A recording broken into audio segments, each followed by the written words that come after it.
So a few months ago I made a video in which I cut down GNR's Use Your Illusions 1 and 2 into one double album. And as a fan, that was a lot of fun to do. In that video, I did mention that it was common practice among Beatles fans to split the White Album into one LP. So I was thinking about it and I figured, maybe I should make my own single LP White Album for a video. Hell, I could even be ridiculous and make the White Album even crazier by making it into a triple LP. Because trust me, if you combine the 68 singles, the Esher demos, it can be done. Someone needs to do that eventually. But, in all honesty, I didn't really feel like doing that either. I needed something regarding the Beatles, because I love the Beatles. Clearly. So, I wanted to make a video about them, making some type of album thing, so I thought a little bit. And I thought, you know what did George Martin say? George Martin said, who was the producer of most of the Beatles albums, by the way, he said that one of the biggest mistakes of his career was leaving the legendary A-side, well, double A-side, single, Strawberry Fields Forever, and Penny Lane off of the original Sgt. Pepper's album. Now, the reason that they were not included on the record was because that was just common practice among UK bands. Bands in England, typically what they would do is they would release a single and an album at the same time. It's the same reason why a song like I Wanna Hold Your Hand is not on any of the early UK Beatles albums. So, what if I did that? What if I added Strawberry Fields and Penny Lane to the original Sgt. Pepper's album? Well, it can be done, and a lot of people have done it before, but what else did the Beatles do in 1967? I think you guys know where I'm going with this. Because 1967 was a very busy year for the Beatles. In that year, they recorded all of Sgt. Pepper's, all of the material off the North American release of Magical Mystery Tour, and 3 tracks that would not be seen until 1969 with the Yellow Submarine soundtrack album. So what if, in an alternate reality, the Beatles held on to all their 1967 material and released it all at once on a double album, maybe for like a holiday release or something? Not only is all the material recorded in the same year, but this is also the year where they went on like full psychedelic, so I think this would be pretty interesting to do. So essentially, I'm here today to make Sgt. Pepper's in the same style as the White Album. So again, the tracks being put on this 1967 double album is all 13 tracks from Sgt. Pepper's, all 11 tracks from Magical Mystery Tour, the American version, and the 3 extra tracks from the Yellow Submarine soundtrack album. So that equals out to be about 27 songs, maybe like an hour and a half worth of music. So basically the same thing as the White Album. The White Album had 30 songs and about the same runtime of an hour and a half of music. And in terms of the aesthetics of the album, I am retaining the iconic album art of the original Sgt. Pepper's album, as well as the title, because why mess with perfection? And because we're keeping with the same aesthetic as the original album, that means that we are also retaining Paul McCartney's original concept that the band performing these songs are not the Beatles, but rather Sgt. Pepper's Lonely Hearts Club Band. And when compiling this track list for this double album thing, I told myself that I would not be removing any songs. My only job for this playlist was to combine it all together and to make it, make sense in terms of flow and vinyl playback. So enough of the background, let's get into the track list.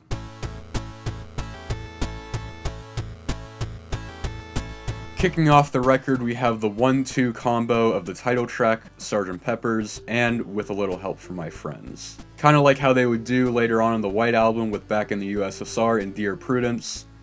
These 2 songs cannot be separated, and they make for perfect album openers. The title track introduces the band and the concept, while With a Little Help from My Friends has Ringo on lead vocals, which is a good thing and a bad thing, because with their output in 1967, this song, unfortunately, is the only song that Ringo sings. So that means that the rest of the double album is gonna be, lacking in the Ringo department, which is unfortunate, because I have always loved Ringo's lead vocals on certain songs. However, the good news is that the track With a Little Help from My Friends is pretty popular. It's probably his most popular vocally led song, if I were to guess, maybe other than Yellow Submarine. But anyway, on the original Sgt. Pepper's track list, we get Lucy in the Sky with Diamonds, but I replaced it with another Lennon-led tune. It's a song that gives off the same vibes as Lucy in the Sky, you know, kind of showing that this album is willing to sound a little bit different, and it's also willing to get a little bit weird at times. I chose the legendary Strawberry Fields Forever for my track number 3. Now, I shouldn't have to explain how great this song is. If you guys are watching this video, then I assume that you already know. The song ends with the somewhat chaotic false fade out and Lennon creepily whispering cranberry sauce. Or, if you want to put on your tinfoil hats and theorize, he's saying, "I bury Paul." So that somewhat weird and unsettling end to Strawberry Fields takes us perfectly into the next track that really doubles down on the creepiness and the psychedelia, Blue Jay Way, written by George Harrison. So not only is this George Harrison's first contribution to the album, but I also felt like it was a natural progression from Strawberry Fields. And also, this way, we get all 4 Beatles singing lead vocals in the first 4 tracks of the album. We get Paul on the title track, we get Ringo with A Little Help from My Friends, we get John with Strawberry Fields, and now we get George with Blue Jay Way. After the crazy sounding Strawberry Fields Forever and Blue Jay Way, let's peel back the psychedelia with an acoustic number All Together Now. This song is similar in style to Yellow Submarine in the fact that it's kind of like a kiddie song and it's fun to sing along to. And following up All Together Now, we have the only instrumental that the Beatles officially released on one of their main albums, Flying. I put it after All Together Now because Flying is the only Beatles song, like legit Beatles song, that is credited to all 4 members of the band.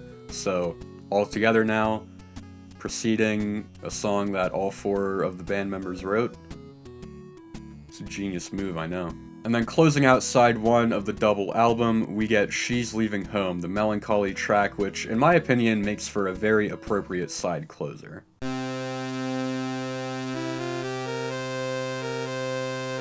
Flipping the record over, we get George Harrison's amazingly philosophical Within You Without You. Not only does this song dip us back into somewhat heavy psychedelia, but it also kinda shows George's Indian influence on the band at the time, and I just think that's a great way to start off side 2. Following that, we have Paul's Penny Lane, which was kind of written in reply to Lennon's Strawberry Fields, and while not as great or unique as Strawberry Fields, I still really like Penny Lane. I find it to be a very charming song about childhood, and I feel like it fits well at this point in the album. And then up next, I have the similarly whimsical Being for the Benefit of Mr. Kite, and wow, some of these songs have really weird names. After that are 2 McCartney-led tracks, Fixing a Hole and Fool on the Hill. I put these 2 songs together because I kind of feel like they share a similar story. Because, you know, if you think about it, maybe the guy who's fixing a hole in his ceiling is known by the other townspeople as a fool who lives on a hill, and the songs are basically 2 different perspectives on the same situation. I don't know, I'm trying to get creative with this, okay? Leave me alone. Not only that, but I also placed Fool on the Hill in the place that I did because I feel like it makes for a nice transition point for our side 2 closer, All You Need Is Love. This is an iconic song from 1967, it makes for a perfect album closer. Obviously not for the full double LP, but as we all know, there's a better album closer present on these 3 records that I'm pulling from, so the best that I could do was to make it close out the first full record of the album. There isn't a better way to do it, All You Need Is Love is the way to go.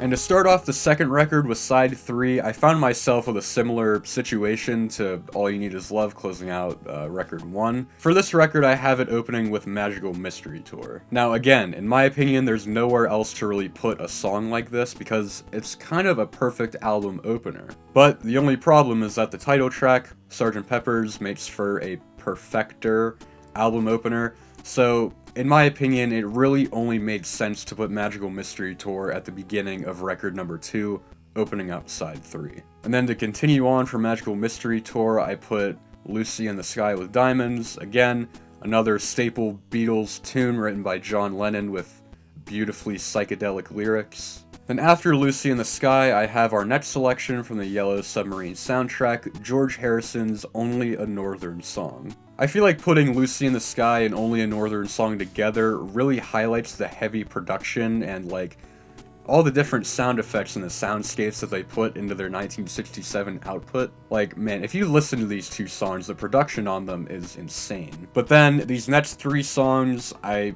honestly don't have much to say about, if I'm gonna be honest with you. Your Mother Should Know, Baby You're a Rich Man, and... Jeez, I can't even memorize. When I'm 64, yes, that's what the third song is. Now, out of all the Beatles songs in 1967, I feel like these three are the weakest, especially When I'm 64. Like, on the original Sgt. Pepper's album, I don't know about you guys, but When I'm 64, in my opinion, sticks out like a sore thumb. I'm not saying that I hate it, but if I allowed myself to axe some of the songs on this double album, When I'm 64 would have won. But anyways, closing out side 3, I have the lyrically absurd I Am the Walrus. I mimicked the original Magical Mystery Tour album with this idea where I have I Am the Walrus closing out side 3, and then Hello Goodbye opening up the following side. I mean, I don't know what it is, I feel like I Am the Walrus is a perfect side closer, because whenever the record ends, you're left there, like, scratching your head wondering what the hell you just listened to, and you think to yourself, like, do we get that weird again on the album? Like, does side 4 get as weird as what I just heard? The only way to find out is to flip the record over and put the needle on and find out for yourself.